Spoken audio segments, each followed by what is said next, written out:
that as you move up, it's called the, and I think, again, you'll know about this, Ethan, but the fundamental counting principle.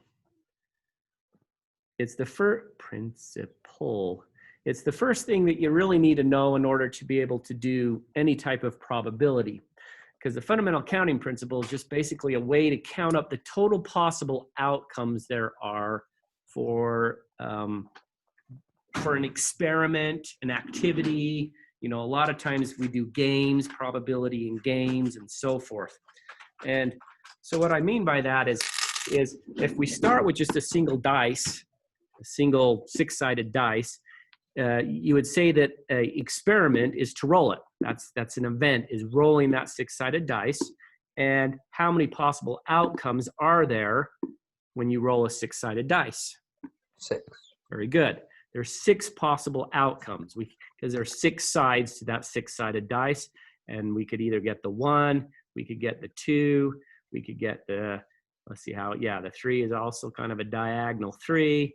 We could get the 4. So I'm just rewriting them here. So there's your dice. You could get the 5 or the 6. So now, the next thing we want to talk about before we talk about more of the counting part of it, the fundamental counting principle, is normally, though, we want to talk about, well, no, actually, that's the fairness of the dice, that it's a fair die. And what does it mean to be a fair die? You know what it means to be a fair die? It's not a bad die. It's not a bad die. Bad, little boy. Bad. Be good. So what does it mean not to be a bad die? It's good. It's good. That's right. Think of the, it's basically authentic. It means that the probability of it landing on any face is just as likely as any other face, right? It's not weighted. It's not more likely to land on a 5 as it is a 6 or a 1 or a 3. That's what we mean by a fair die. The probability is just as likely for any of the outcomes. All outcomes are just as likely as any other outcome. Okay, so, but now before we get into the actual probability, let's try to make it a little more complex. And let's say if I was to roll a green die and a red die as a combination of the two, how many outcomes is possible there? 12. 12? Oh, wait, no. 24. 4? 24. 24. That's your guess, or did you calculate that some way? I'm guessing. You're guessing. Yeah, that's a good guess. It's more than 24, actually. And let's think about why it's more than 24. Now, this is where the fundamental counting principle comes in. First of all, both dice are different colors, or the dice are different colors, which means I can distinguish a red 3 versus a green 3. So if I was just to roll the red dice, how many outcomes are possible in the red die? How many possible outcomes on a 6-sided die? 6. 6. So just the red dice, there's 6 different outcomes. For each possible outcome of the red die, I could either get a 1 or a 2 or a 3 or a 4 or a 5 or a 6 on the green die. If I roll a 2, I could get one of those 6 outcomes on the green die. If I roll a 3 on the red die, I could get one of those possible 6 outcomes for the green die. So in other words, how many outcomes are there on the green die? Well, there's 6. And for every red dice possibility of 6, there's 6 possible outcomes. We multiply. What's 6 times 6? You know what 6 times 6 is, right, Ethan? Yeah. What is it? 36. Very good. So how many different outcomes are there possible when you're rolling the 2 die? 36. There's 36 different possible outcomes. Okay, that's the fundamental counting principle where I roll 1 die. There's 6 outcomes possible there. And for each one of those 6, there's 6 possible outcomes on the red die. So now I'm going to make it even a little bit harder. Let's say I rolled 3 die. I rolled a green, a red, and a black. How many different possible outcomes are there? 36 times 6. Excellent. That is exactly right. So in other words, there's 6 for the first die, 6 for the second die, and 6 for the third die. We multiply all those together, and that's 36 times 6, which is some big number, 36 times 6. There's actually a possibility of 216 possible scenarios I could roll on those 3 dice. Let's make it even a little harder. I wonder if I threw in a white dice. 216 times 6. Very good. It'd be 6 times 6 times 6 times 6, or 4 sixes. And 6 to the 4th power is 1,296 different possible outcomes we could get on those dice. Now, let's change it up a little bit and think about how sometimes things can get difficult, because wonder if I took out all the dice except the red one and I threw in a second red one. So we had 2 red ones. Now, distinctly ideal, the fundamental counting principle still says there is 6 times 6 or 36 possible outcomes, because there's 6 on the first red die and 6 on the second red die. But the problem is if they're both red, can you tell which is which? No. So in other words, if I rolled a 3 on the one die and a 6 on the other, and then I magically covered it up and I did something like this. So you know, look, now it looks, I still got a 3 and a 6, but did you know that's a different combination? Because what I did was I took the 6, turned it to a 3, and made that 3 turn to a 6. So I flopped which die had the 6, but you wouldn't be able to tell, right? Well, I did because I saw your hand movements. Okay, so yeah, correct, I agree. So now the problem with this is, how do we know how many different actual combinations there are, in a sense, distinct differences? Because a 3 and a 6, a 3 on one red and a 6 on the other, would be exactly the same as if we rolled a 6 on that one and a 3 on that one. We still get a total of 9, and we can't really tell the difference. So another way we can actually calculate is we can do what's called, we can just do a grid. What I mean by that is we go like this, okay? And this I'm going to divide into 6 rows. Let's make sure I have 6, 1, 2, 3, 4, 5, 6, and 6 columns.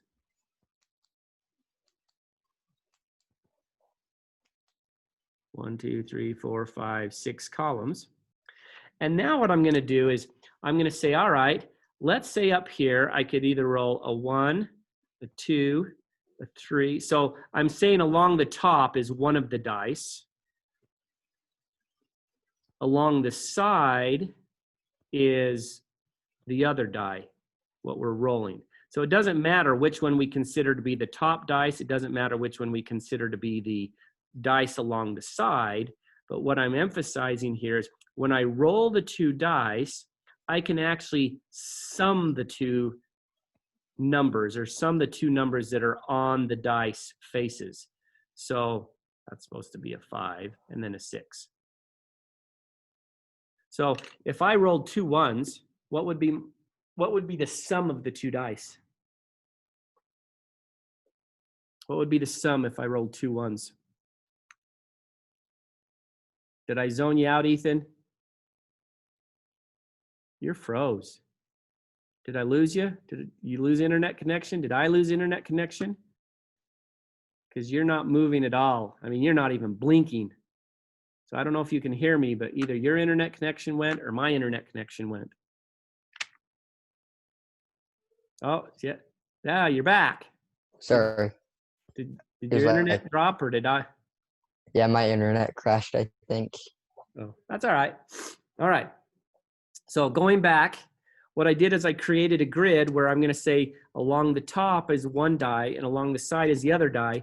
And then I was going to say, all right, what if I roll a 1 and a 1? What would the sum be of those 2 numbers? What's 1 plus 1? It's 2, right? So I get a sum of 2. Now, is there any lower sum than I could get? No, I can't, because there isn't a 0 on one of these dice. Now, what happens if I get a 1 and a 2? 3. What's the sum? 3. 3, right. Now, would the sum be any different if I actually got a 2 on this dice and a 1 on this dice? No. No, the sum's no different. So if you look at this grid here, this grid, we can kind of actually start placing all these sums. Like for instance, if I get a 3 and a 1, right, a 1 on the one die and a 3 on the other, and you can see that, right? Mm-hmm. I get a 4. Wonder if I get 2 2s. 6. No, wait, no, 4. Yeah, I get a 4. Wonder if I get a 1 and a 3. In other words, they flip the 2. Oh, yeah. I 4. get a 4 again. Now look at these numbers, how they're lining up. Wonder if I get a 5 and a 1. 5. Sorry, not a 5 and a 1. I already added it. Wonder if I get 4. a 4 and a 1. 5. I get a 5. Wonder if I get a 3 and a 2. 5. 5. Wonder if I get a 2 and then a 3. 5. Wonder if I get a 1 and a 4. 5. 5. So these diagonals, and then we can start to realize what we're going to be doing is we're going to be filling in like this. Does this make sense? 7s, 8s, 9s, 10s, 11s. And by the way, what would we get if we rolled a 6 and a 6? What would the sum be? 12. 12, the highest. Now, Yep. let's look at this grid here. Now, I want to make sure you realize that the grid is just on the outside is the die.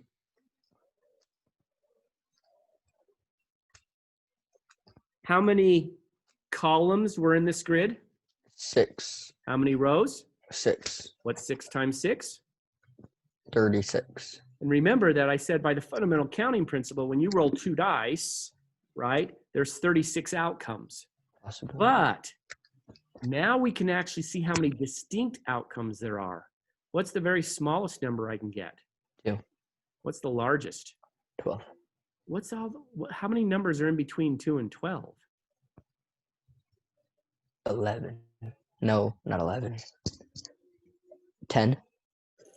There is 10 if you don't include 2. 2. Okay, so 9. Or No. There's 10 if you don't include 2. So if you Oh, include 10, so it's how many 11. numbers between 2 and 12? 11. There is actually 11. There's only 11 possible outcomes you could get. You could either get a 2 or a 3 or a 4 or a 5 or a 6 or a 7 or an 8 or a 9 or a 10 or 11 or 12. And again, if you wanted to count those, 1, 2, 3, 4, 5, 6, 7, 8, 9, 10, 11. There's 11 different outcomes. Even though there's a total of 36, there's 36 different rolls possible, but there's only 11 unique outcomes. Okay, now let's talk about the actual probability. Again, if I was to roll a single one-sided dice, what's the probability I'm going to get a 6? Just a single one-sided dice. How many sides are there? 1. How many sides have a 6 on it? 1. 1. And there's how many sides again? 6. 6. So there's 1 out of 6. 6. Oh, yeah, 1 out of 6. Yeah, so the probability of getting a 6 or any number on a 6-sided dice is 1 out of 6 because there's 6 sides and there's only 1 number per side, right?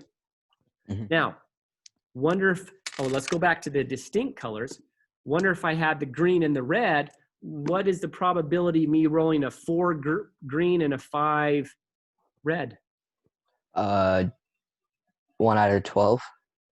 1 out of, be careful, how many possibilities are rolling 2 dice? 36, that's right. All right, 36. So to get a 4 green and a 5 red, it'd be 1 out of 36, right? Because Yeah. there's only one way to roll a 4 on the green, and there's only one way to roll a 5 on the red, and they're distinct. But as soon as I pull out the red and do this, now the question is, what's the probability of me rolling a 3 and a 4? Well, we got to be careful because that's a sum of what? Well, let's not talk sums actually. I guess this way. How many possible ways is there to roll a 3 and a 4? I could either roll it with the 3 on the one die and a 4 on the other, or I could get the 3 on this die and the 4 on that die. So how many different ways could I roll a 3 and a 4 on the 2 red? 6, 12. Isn't it out of 12? Wait, what? I'm confused. Okay. I'll slow down. If I roll the green and the red, right? Yeah. And I want to get a 3 green and a 4 red, how many different ways can I get those? 2. No. Yeah, 2. 2. No, just 1 because they're Yeah. 2 different colored dice. Yeah, just Just 1. But now what you were just saying was correct. If I do the 2. same color, Okay. then there's what? 2. 2 out of a total of how many? 36. Right? So the probability of rolling a 3 and a 4 when the dice are the same color is 2 out of 36. Or 1 out of, if you reduce, there's a 1/18th chance I'm going to get a 3 and a 4 when you roll. Wow, I did it. 3 and a 4. That was pretty good. 1/18th chance. But now let's say I don't care about if it's 3 and 4. All I want to know is I want a sum of 7. How many ways can I add up to 7? Well, I can do the 3 and the 4 on one die, or I can do the 3 on the one die and the 4 on the other, or maybe I'm going to do a 5 and a 2. So how many ways can I sum up to 7? That's when we look at this. Look at how many 7s are on here. Can you count them? How many are there? 6. 1, 2, 3. Yeah, there's 6. So there's 6 out of how many total? How many total, again, total possibilities on a 36. 36. So there's 6 out of 36 chance of rolling a 7. By the way, that's a 1/6 chance. 1/6 chance. 6 out of 36 is 1/6. What's the probability of rolling a sum of 5? How many 5s are 4 there? out of 6. Yeah, it's 4 out of 6. 4 out of 36. 36. Right? Yeah, 4 out of 36. By the way, that reduces to 1/9. By the way, how do you know which fraction's bigger? Is 1/6 bigger or 1/9 bigger? 1/6. Yeah, the smaller the denominator, the larger the fraction, right? Yep. Okay. So what's the probability of rolling a 5? No, we did a 5. Sorry, a 6. 1, 2, 3, 4. 5 There's 5. out of The 36. thing about 5 out of 36 is that doesn't reduce. Nope. 5 Still doesn't 5 out of 36. 36. So this is the thing that I'm emphasizing here. I'm going to kind of, again, if you need a pause and look at this, but I'm going to take and write this again. If I wanted to roll a sum of 2, 3, 4, 5, 6, 7, 8. Oh, I'm going to run out of room. 8, 9, 10, 11, or 12. So again, going back here, what's the probability I'm going to roll a sum of 2? Well, how many 2s are there? 1. There's 1. So there, to roll a sum of 2, I have 1 out of how many total possibilities? 36. 36. That doesn't reduce. How many possibilities to roll a 3? 2. 2. So I'm going to do 2 out of 36, but 2 out of 36 reduces. Actually, let's leave it as 36 for a reason. I'm going to show you why I want to leave it. 2 out of 36. That does reduce to 1 over 18, but we're going to leave it as 2 out of 36. How many sums are there for a sum of 4? How many possible outcomes? 3. 3. So again, that reduces, but I'm going to leave it as 3 out of 36. How many sums for 5? 4. 4. So that's 4 out of 36. How many for, or how many? Yeah, you're getting this down. 5 out of 36. How many did we say for 7? 6. 6 out of 36. Now be very careful when I move to 5. 8. Yeah, very good. When I went to 8, it's starting to go back down. I only have 5 8s, then 4 9s, then 3 10s, then 2 11s. So as I go back down, I'm going to go 5 out of 36. Then I'm going to do 4 out of 36 for the 9. I'm going to do 3 out of 36, 2 out of 36, and 1 out of 36 chance. By the way, if I add up all these fractions, these probabilities, do you know what they all add up to? That big number that we did earlier. No, I'm talking the probability. I'm not talking, if we add up all these, we get 36. If we add up the 2, 3, 4, 5, 6, 7, 8, 9, 10, 11, and 12, we should get, no, we don't get 36. Those are sums. That doesn't make sense. Yeah, adding those up just gives us a large number. But the one I really wanted to focus on was the probability. What's the probability I'm going to get one of these? Any one of these? Okay. You know what the probability? In other words, if I roll these 2 dice, what's the probability that one of them is going to land on a number between 1 and 6, and the other one's going to land on a number between 1 and 6? 2. No, I don't know. I don't think you're understanding the question or Nope. understanding the comment. Let's ask this. Let's do it with a coin. If I flip a coin, a quarter, what's the probability that the heads or the tails will come up top? 1 out of 2. That's true if I only want the heads, but wonder if I don't care if it can be heads or tails. So then it's it's just 2 out of 2. 2 out of 2, which reduces 1. to 1. And what is 1 as a percentage?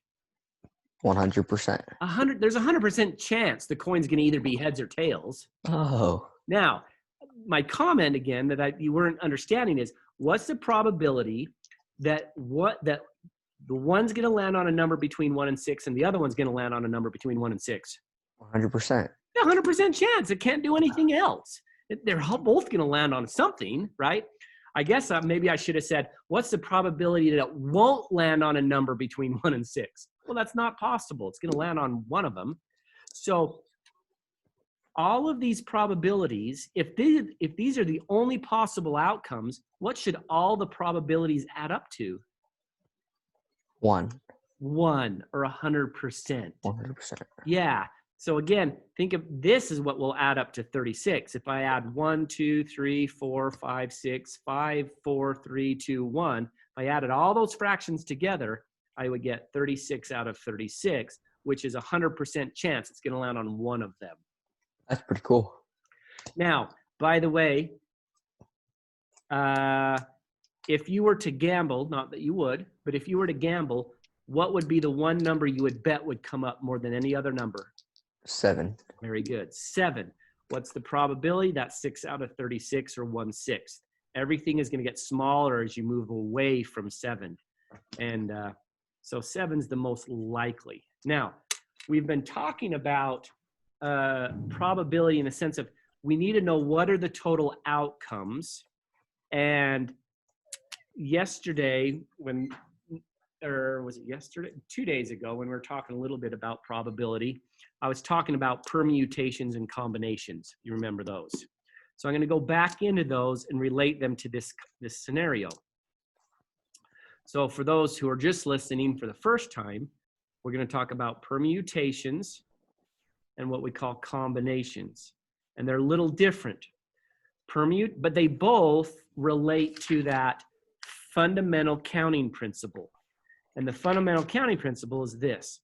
A permutation is like if you have 2 different colored dice. What is the total possible outcomes of rolling those 2 dice? Well, there's 6 possible outcomes for the first. There's 6 possible outcomes for the second, and the dice are distinct. They're both green and red, so it matters which one's green or which one's a 3 and which one's a 2. So you would have that 6 times 6. No, that's not the permutation. Sorry, I'm jumping ahead. The dice isn't a good example. Let's do this. This is the permutation. Let's say that instead of dice, I'm going to take the first 6 letters of the alphabet. A, B, C, D, E, and F. That's the first 6 letters of the alphabet.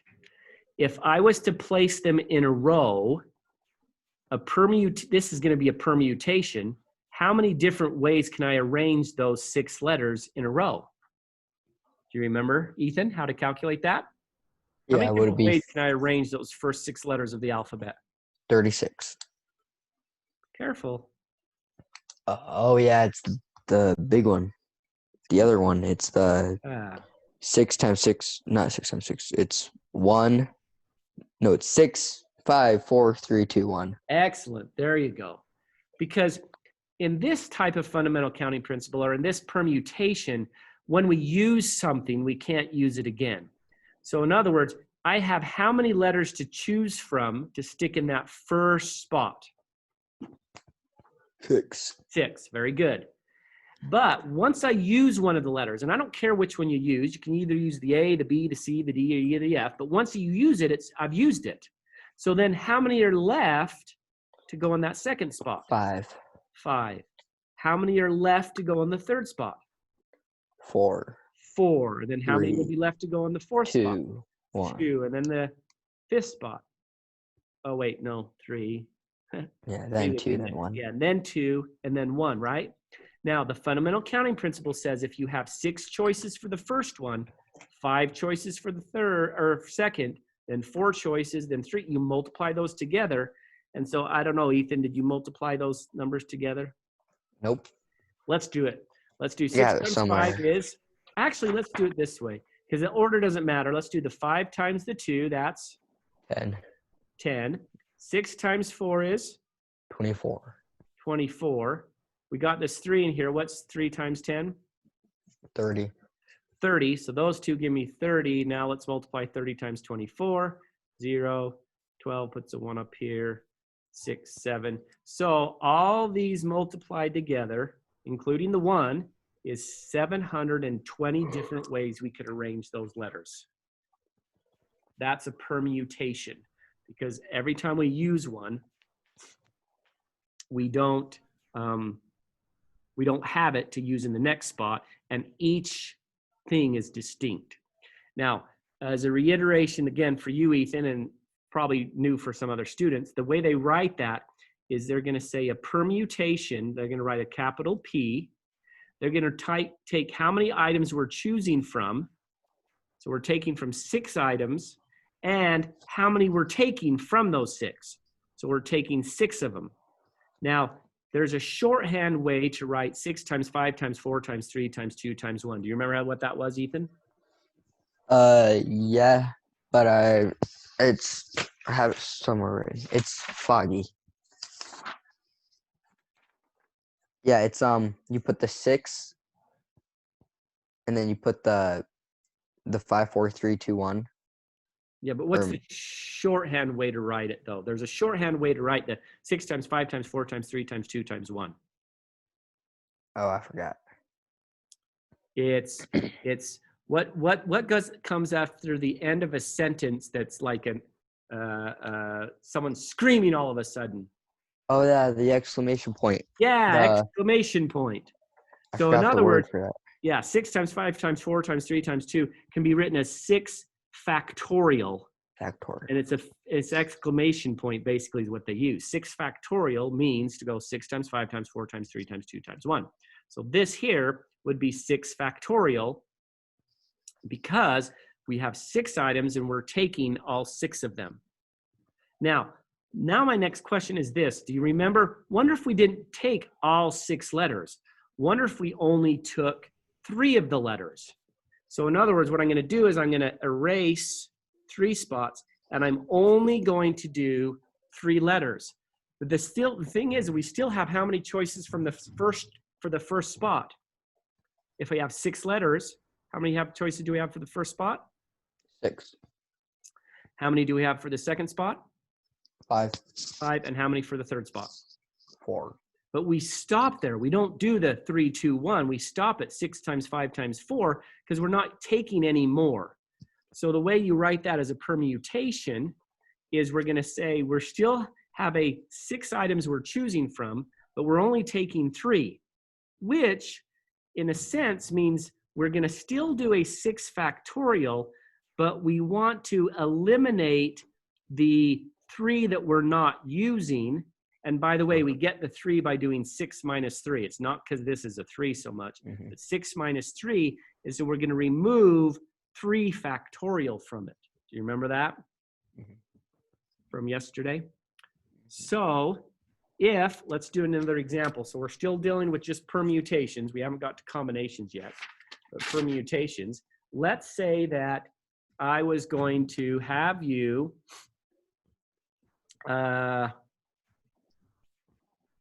construct a license plate.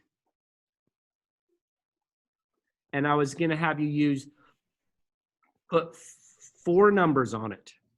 So you're going to have 1 number, 2 number, 3 numbers, and 4 numbers. And by the way, when I say numbers, I mean just the integers.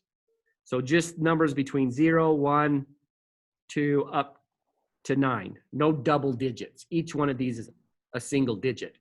And let's say you cannot repeat a number. So if you use the number 2, you can't use it again. How many different ways, in other words, this is going to be a permutation. How many different ways, how many integers are there between 0 and 9, by the way? Is that 10? Yeah, it's 10. There's 10 decimals in our decimal system. That's why it's called the decimal Put system. the 4. And how many am I choosing? 4. 4. Which means, now I'm going to write this the way they would write it out. They would say it would be a 10 factorial divided by 10 minus 6 in parentheses factorial. And let's explain why it's that way. Because, again, how many choices do I have for the first spot? 9 or 10. 10 times, how many for the second spot if I can't repeat that number? 9. 9. How many for the third spot? 8. 8. And for the fourth spot? 7. 7. So I was going to write a 4 for some reason. 7. I almost said 4. Now, I want to stop there. But if I do this 10 factorial, I'm really going all the way down. I'm going 6, 5, 4, 3, 2, 1. I'm going all the way down. But what happens if I do 10 minus 6? What's 10 minus 6? Or no, not 10 minus 6. I want to do 10 minus this number right here. 10 minus how many I'm picking. 10. What's 10 minus 4? 6. 6. So underneath, I'm going to do 6 factorial. Well, that's 6 times 5 times 4 times 3 times 2 times 1. Well, what is that? Out. Yeah, they all cancel out. So it just leaves the 10 times 9 times 8 times 7. So we get this permutation, or we find out this has, what is that? 90, 8 times 7 is 56. 56 times 90 is 0. 9 times 6 is 54. 45, 5,040 different ways we could arrange 4 numbers, 4 integers in a row. And so we have these, what's called permutations again. If I have a number of items and I'm taking n of them, it would be a factorial over a minus n factorial, because we take that many to start to choose from, but then we got to subtract off the number, or divide off the number we don't want to. Mm-hmm. All right, so let's do another example really quickly. Let's say that we have in my classroom or in school next year, you have a classroom that has a row of 6 desks. And obviously you have multiple rows. But my question is the teacher has a class of 23 students. 23 students. How many ways could they arrange 6 students in the front row from these 23? 23 minus 6. Sorry, say that again? Wait, no, 23 minus well, whatever left over. Oh, first question is, this is going to be a permutation, right? Wait, no, it's 23, 22, 21, 20, 19, 18. Very good. Excellent.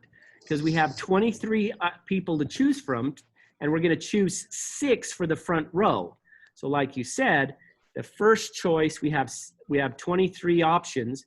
Once I've picked a student, he's not available to go in the second chair, so I have 22 options.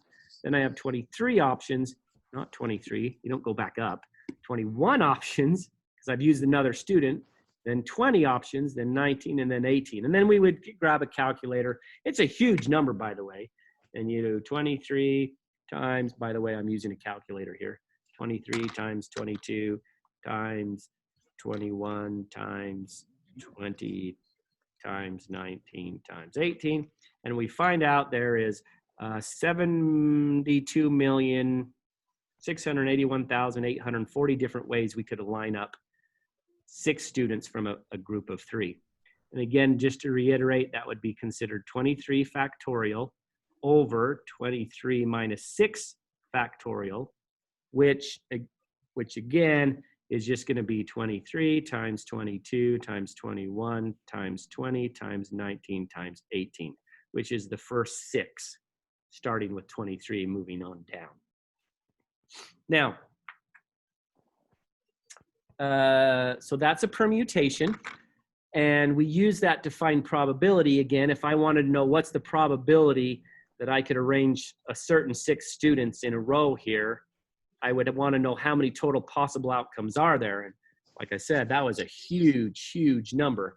There is 72,681,840 students. So if I wanted a specific 6 people lined up here in a specific order, that's going to be 1 out of that if I did it randomly. Very, very small probability that you're going to get 6 students lined up in a specific way, unless the teacher's, wants to do it that way. It's not random, in other words. All right, so now that's again a permutation. Now let's talk a little bit again about a combination. Do you remember what a combination is, Ethan? Yeah. So what's the difference between a permutation and a combination?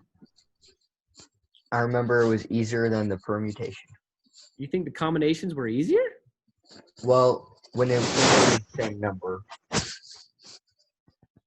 Okay, so, but do you remember what the distinct difference between a permutation and a combination is? No. I'll give you a huge hint. In a permutation,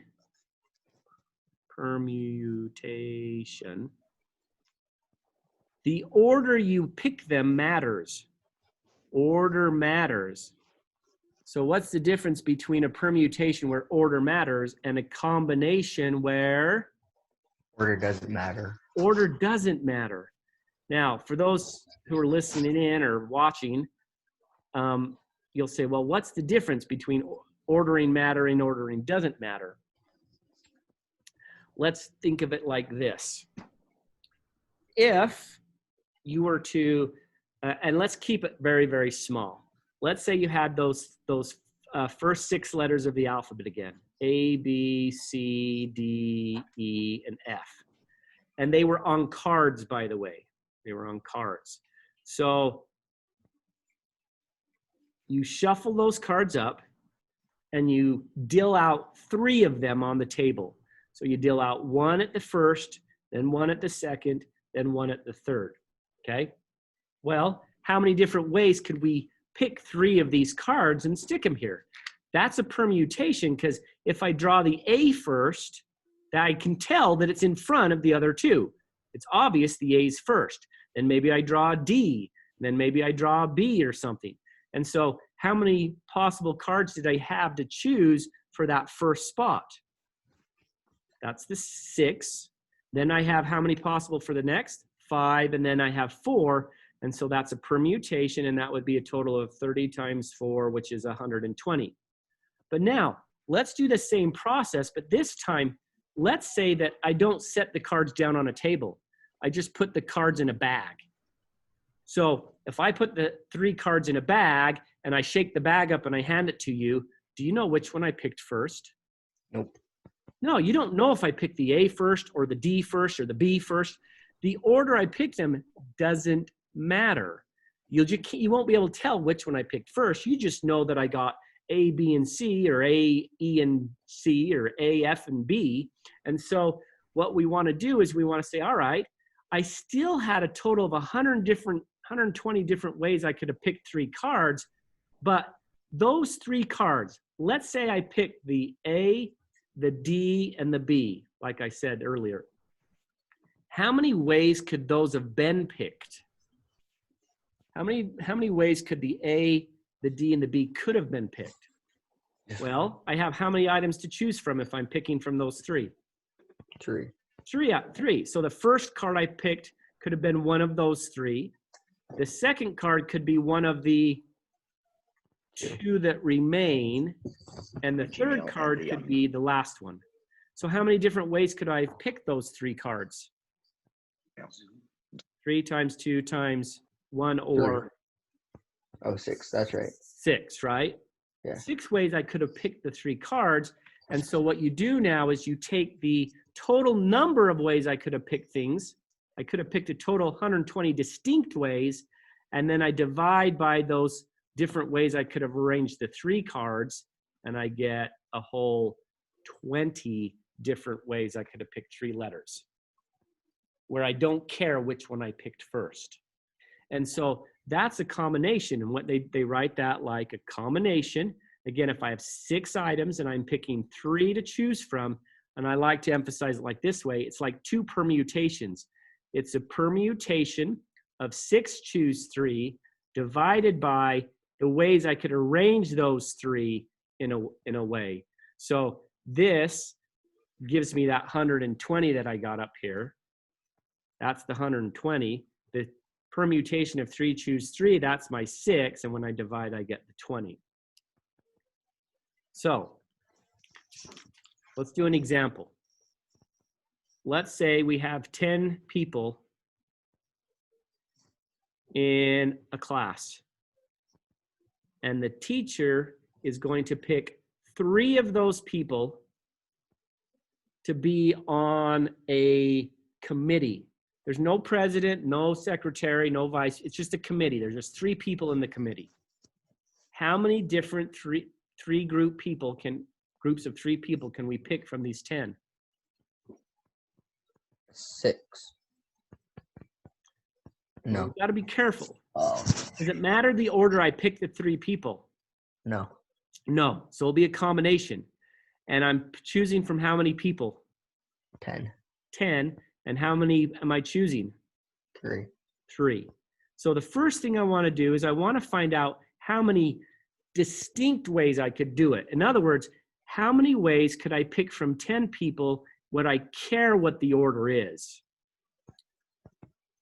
So again, how many choices do I have for the first person I pick? 10. 10 times. How many choices 9. do I have for the second person? 9, because I've already used one. How many for the third person? 8. 8. But now the problem is that way, calculating it like that, the order matters. When I don't care about which one I picked first, I got to divide out the way I could arrange those 3 people I picked when I picked 3 out of 3, which again, that's going to be how many choices do I have for the first person now if I'm picking out of 3 people? 3, right? 2 for the next and 1 for the last. And so then I multiply all those together and I find out I get a lot smaller number than 720, because that's 10 times 9 times 8. 10 times 9 times 8 is 720. I'm going to divide that by 6. So 720 divided by 6, which is going to be 120 different possible committees of 3 people from a class of 10, because I had to divide out. Anyways, that familiar again, Ethan? Yeah. All right. I would ask Scott, but he doesn't seem to want to respond, which is fine. He doesn't have to respond. So let's do one last example of this. And I'm going to give you, oh yeah, good one. I like this one.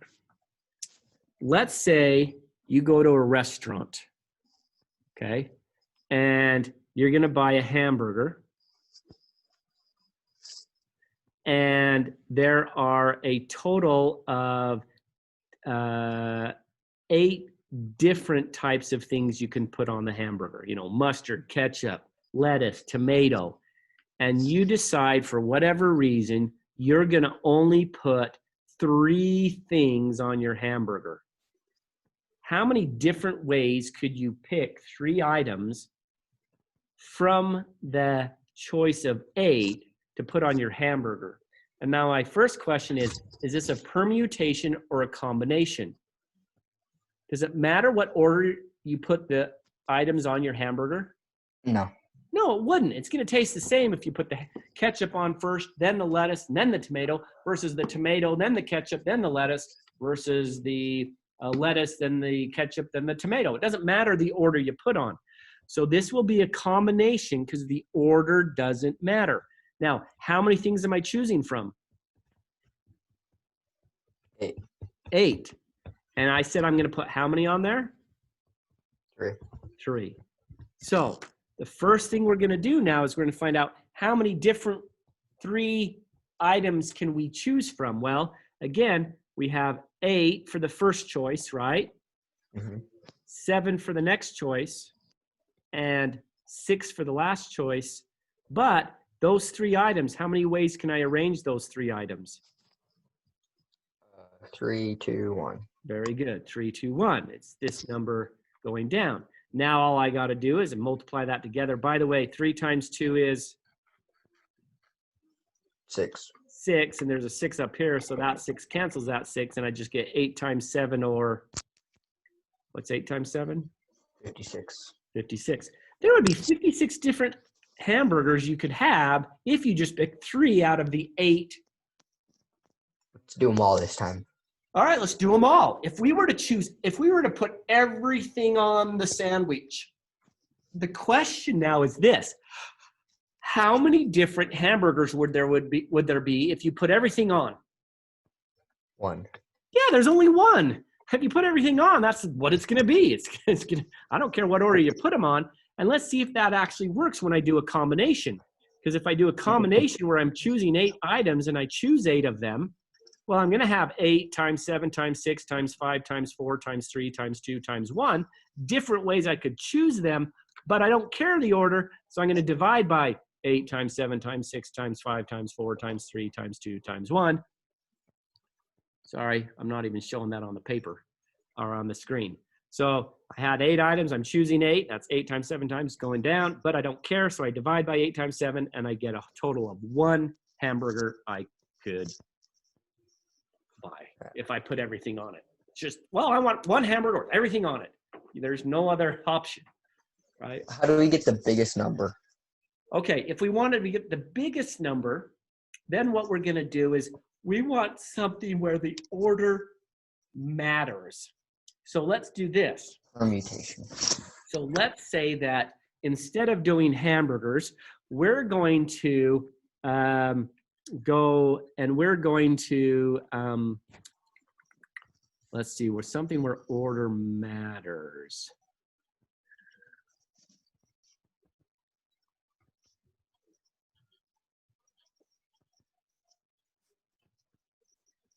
Okay, let's say this. Let's say this. Let's say you have 8 friends. Okay? I wish. You wish you had 8 friends? I'm sure you have 20 billion. Yeah, you probably wish you had 8 friends because you have so many. It's just overwhelming. You have like 4 billion friends, and man, I got too many. Okay. If you have 8 friends, and for whatever reason, you decided you were going to tell which of them was your best friend, which was the second best friend, and working your way down to the least friend of all of the 8. How many ways could you pick those 8 friends? I mean, how many ways could you say that? How many ways could you pick a best friend versus a second to best, third, all the way down to the least? 8 times 7 times 6. Very good. That would be the biggest you could get. That would be a permutation because order matters. The person you tell is the best friend is definitely going to feel better than the person you say is the least best friend. So you have 8 people and you're going to choose 8 in order. So it matters. It'd be 8 times 7 times 6 times 5 times 4 times 3 times 2 times 1. So there would be a possibility of, what is that? 8 factorial, math, probability, factorial. It would be, you would have 40,320 different ways to make some people really happy and some people really mad. Some people, Yeah, and some people like, oh, I'm in the middle somewhere. I guess that's all right. If you Not had as bad a as best friend or something. Jimmy at the bottom. So that's the way to get the biggest numbers. You have to have the order matter, and then you use everything.